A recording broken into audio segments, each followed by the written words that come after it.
اسی طریقے سے پانچواں وسیلہ نبی صلی اللہ علیہ وآلہ وسلم کے جو صحیح تبرکات ہیں، صحیح تبرکات، وہ بخاری مسلم میں آتا ہے نا کہ صحابہ کرام آپ کے کرتے کا دھون، آپ کے بالوں کا دھون شفا کے لیے استعمال کرتے ہیں، ڈائریکٹ تبرکات، جعلی نہیں، جس کے بارے میں ہمارے ایکس چیف جسٹس صاحب کہتے تھے پتہ نہیں نالین شریف کی حالت میں ہوں گے. وہ پتہ ہے تمہیں نالین شریف جو منسوب ہے، کنفرم نہیں ہے، بادشاہی مسجد میں تھے، وہ چوری ہوئے بھی 11 سال ہو گئے ہیں. وہ اون نہیں چوری ہوئے، اور سر اون اس نے چیف جسٹس نے آج خود نوٹس لیا. میں نے پوری خبر سنی ہے نا، ویڈیو پہ وہ بندہ آیا ہار پہنا ہوا نا، اور اس نے کہا کہ جی شکر ہے چیف جسٹس صاحب نے آج خود نوٹس لیا ہے. سر 10-11 سال ہو گئے ہیں. وہ یہ پٹیشنز لے کے چل رہا تھا، لیکن اس کو کوئی ظاہر ساری کہتے مٹی پاؤ مٹی پاؤ، تو چیف جسٹس نے یعنی اس کی خبر لی. وہ بہت پرانی بات ہے، ابھی نہیں چوری ہوئے، ورنہ تو وہ دوبارہ بھی خبر آتی نا، دوبارہ آئی کو خبر، ورنہ تو روزانہ ٹکر چل رہے ہوتے کہ ہاں جی انہیں بندے پھاڑ لینے. وہ 11 سال ہو گئے ہیں، اس نے صرف نوٹس لیا ہے. تو چیف جسٹس صاحب جیسا ایک پڑھا لکھا بندہ کہہ رہا ہے کہ میں پریشان ہوں، پتہ نہیں نالین شریف کی سال میں ہوں گے.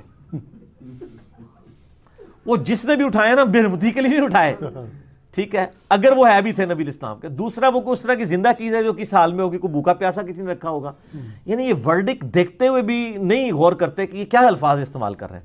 اور سر ادھر میں تھوڑی سی انجینئرنگ کروں، میں کسی کو تو کچھ نہیں کہتا، میں اپنے آپ کو ٹارگٹ کرتا ہوں کہ اگر میں اللہ کا ولی ہوں، میں غوث کتب اور ابدال ہوں، تو مجھ پہ اللہ کی لعنت ہے کہ نبی علیہ السلام کے نالین شریف چوری ہو جائیں، اور میں تو جناب نگاہ مارتا ہوں تو ساتوں زمینوں کے نیچے دیکھ لیتا ہوں، اور نگاہ مار کے جناب وہ میں عرش بھی پڑھ لیتا ہوں اور لوح محفوظ بھی. تو میرے پہ اللہ کی لعنت ہے اگر میں نبی علیہ السلام کے نالین شریف تلاش کر کے اس علم غیب کے ذریعے واپس لا کے میڈیا میں پیش کر کے پوری کی پوری قوم کو بریلوی اور بزرگوں کا ماننے والا نہ کر لوں. صحیح لعنت ہے کہ نہیں؟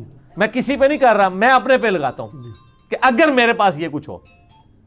اور میری بزرگی پہ بھی لعنت ہے کہ میں اگر نگاہ مار کے یہ کچھ کر دیتا ہوں تو میں یوٹیوب سے نبی علیہ السلام کے اوپر جو گستاخانہ فلمیں چڑھی ہوئی ہیں میں ان کو ڈیلیٹ نہ کروا سکوں. تو لعنت ہے میری اس بزرگی کے اوپر. ٹھیک ہے، اگر آپ کہیں اللہ کیوں نہیں کرواتا، اللہ نہیں کروائے گا سر.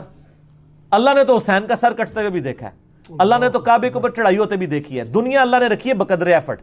لیکن آپ کا دعویٰ ہے کہ آپ کے بابے یہ سب کچھ کرتے ہیں، تو دعویٰ چونکہ آپ کا ہے، اللہ کو تو دعویٰ ہے ہی نہیں ہے. کس آیت میں لکھا ہے کہ بسم اللہ پڑھ کے ساکٹ میں 2 انگلیاں دو تو کرنٹ نہیں لگے گی؟ کوئی نہیں. دعاؤں کا بھی پتہ ہے آپ کو آیا ہے، اگر کوئی بسم اللہ الذی لا یضر پڑھ کے خود کوبرا سانپ کے آگے ہاتھ کرتا ہے نا، پھر وہ اس کے اوپر دعا ختم ہو جائے گی. وہ اپنے اوپر تقدیر خود غالب کروا رہا ہے. یہ اسی لیے اس میں الفاظ ہے ناگہانی آفت. ناگہانی کا مطلب سمجھے.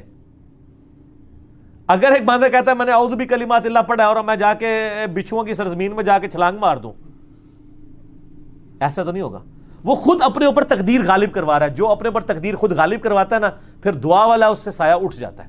کیونکہ جب آپ خود مرنا چاہ رہے ہیں تو ٹھیک ہے مرو پھر. تو میں کہتا ہوں میری بزرگی کے اوپر لعنت ہے کہ میری بزرگی ہے، میں نگاہ مار کے یہ کرتا ہوں اور میں یوٹیوب سے ویڈیوز نہ ڈیلیٹ کروا سکوں نبی علیہ السلام کی. سر یہ اب آپ بھی ذرا سوچیں کہ آپ نے ان لوگوں کے بارے میں اتنا کچھ کلیم کیا ہوا ہے، یہ کہاں کے عاشق رسول ہیں اگر یہ ویڈیوز نہیں ڈیلیٹ کروا سک رہے؟ ہمیں تو اختیار ہوتا، ہم تو ایک نگاہ مار کے کرتے ہیں، ہم کہیں گے جی لعنت ہماری بزرگی کے اوپر. اور اس سے بھی بڑی بات میری بزرگی پہ لعنت ہے کہ اگر میں یہ کہتا ہوں کہ امام کعبہ اور مسجد نبوی کے امام جو ہیں یہ گستاخ رسول ہیں، نجدی ہیں، تو سر میرے اوپر لعنت ہے کہ میں روزانہ 5 دفعہ اسی کعبے کی طرف منہ کر کے نماز پڑھ رہا ہوں جہاں کے اوپر گستاخوں کا قبضہ ہے. میں نگاہ مار کے ان گستاخوں کو وہاں سے ہٹا کیوں نہیں دیتا؟ ہوں ہر چیز دی انجینئرنگ ہوئے گی. دوئے پاسے کہندے نہیں وہ جی دیکھیں شیخ عبد القادر جیلانی رحمۃ اللہ علیہ کا ایک مرید تھا، آپ کو وضو کروایا کرتا تھا. ایک بار اس نے لوٹے کی جو ٹوٹی ہے نا وہ قبلہ رخ نہیں رکھی. ایک کیڑا دین ہے، ایک کیڑی آیت ہے، کیڑی حدیث ہے کہ قبلہ رخ ٹوٹی رکھنی ہے لوٹے دی؟ دسو. تو وہ جناب ان کو اتنا جلال آیا، انہوں نے ایک نگاہ مار کے نا مرید کو جلا کر بھسم کر دیا. اچھا اس کے بعد انہوں نے دوسری نگاہ لوٹے کی طرف ماری تو لوٹا پھر قبلہ رخ ہو گیا. ظاہر لوٹے نے تو نہیں سی مرنا نا، لوٹے نے کہا منو ساڑن لگے نے لوٹا آپ یعنی انہوں نے سیدھا کر دیا. ٹھیک ہے نا. اچھا میں یہ کہتا ہوں خدا دا نا ہے پہلی نگاہ اگر لوٹے تے بچ جاندی مرید تے بچ جاندہ نا، کیونکہ مقصد تو اچیو ہو جانا تھا. سر یہ کہانی ہے، ٹوٹلی کہانی ہے.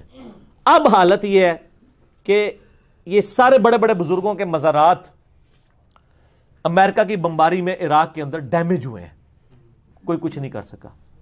وہ بزرگ جن کی ڈیوٹیاں تھی راوی کے پل کو، جیلم کے پل کو، سیالکوٹ کے پل کو بچانے کی، ان بزرگوں کے مزارات کے اوپر آ کے دہشت گردوں نے بم پھاڑ دیے اور بزرگ کی حفاظت نہیں کر سکے. وہ بزرگ جن کی کراچی کی ذمہ داری تھی کہ وہ جناب سمندر کو اوپر نہیں چڑھنے دیتے تھے. اچھا سمندر نہیں چڑھنے دیتے، لیکن جدو بارش ہوندی ہے نا تو سارا گٹراں دا پانی پورے کراچی کا پتہ سیوریج زیرو ہے، وہ نیچی جگہ ہے نا، سیوریج نہیں بزرگاں نے قابو آ رہا. سمندر روکیا، بڑا کام کیتے، چھوٹا کام ہونے کو ہو ہی نہیں رہا. اچھا مجھے بتائیں کہ آپ میں سے کوئی عام بندہ جو بالکل عام میرا جیسا نارمل مسلمان ہو، وہ اپنے گھر کی دہلیز کے اوپر یا اس سے بھی آگے وہ اپنے گھر کی بیٹھک میں کسی پوڈری کو یا چرسی کو چرس بیچنے کی اجازت دے گا؟ نہیں سر. گناہگار سے گناہگار لوگ جو نماز بھی نہیں نہ پڑھتے، ان کے محلے میں بھی اگر کوئی اس طرح کے لوگ آ جائیں نا تو وہ مالک مکان کہندے نے کرایہ دار اتھوں کڈو جی ساڈے بچے خراب ہون گے.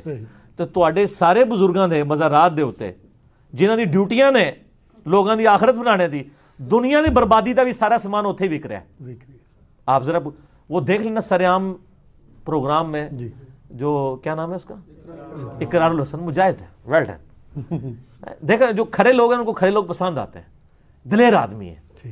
تو اس نے وہ سارا وہ کراچی والے مزار کا بھی کچا چٹا کھول دیا ہے کہ ساری فیون یہ وہ. ہمیں یہ بتایا گیا تھا کہ اگر شہر کراچی میں آپ کو منشیات کی فراہمی میں کسی بھی طرح کی دشواری کا سامنا ہے، آپ حضرت عبداللہ شاہ غازی رحمۃ اللہ علیہ کے مزار کے احاطے میں چلے جائیں، آن کی آن میں وہاں آپ کو ہر طرح کا نشہ فراہم کر دیا جائے گا. اور یہی جاننے کے لیے سریام کی ٹیم بھیس بدل کر جب اس مزار کے احاطے میں پہنچی اور نشہ حاصل کرنے کی کوشش کی تو دیکھیے کہ کیا ہوا.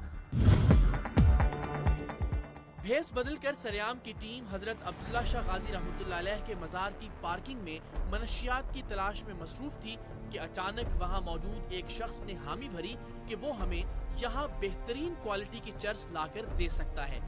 ہم نے اسے مطلوبہ رقم ادا کر دی.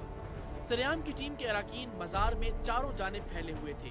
ایک رکن موبائل کیمرے کے ساتھ چرس لانے والے کے پیچھے پیچھے ہو لیا.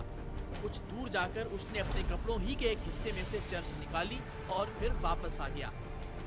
حضرت عبداللہ شاہ غازی رحمۃ اللہ علیہ کے مزار کی پارکنگ میں ہی سب موالیوں نے چرس پی اور سریام کی ٹیم نے چرس پینے کی ایکٹنگ کی. لیکن وہاں کوئی پوچھنے والا نہیں تھا کہ اس مقدس مقام پر یہ غلط کام کیوں اور کیسے کیا جا رہا ہے. تو جن بزرگوں کے مزارات کے اوپر یہ چیزیں بک رہی ہیں وہ تو اپنے مزار کی ڈیوٹی نہیں صحیح طریقے سے کر رہے، انہوں نے سر باقی شہر کی ڈیوٹی کا سنبھال لی ہے. تو سر آپ بھی اپنی آنکھیں کھولیں، ہم کتنا اور آپ کا کریں، خدا کے لیے اللہ کی طرف لوٹ آئیں، اس کے نبی علیہ السلام کے مبارک قدموں کی طرف لوٹ آئیں. ٹھیک ہو گیا.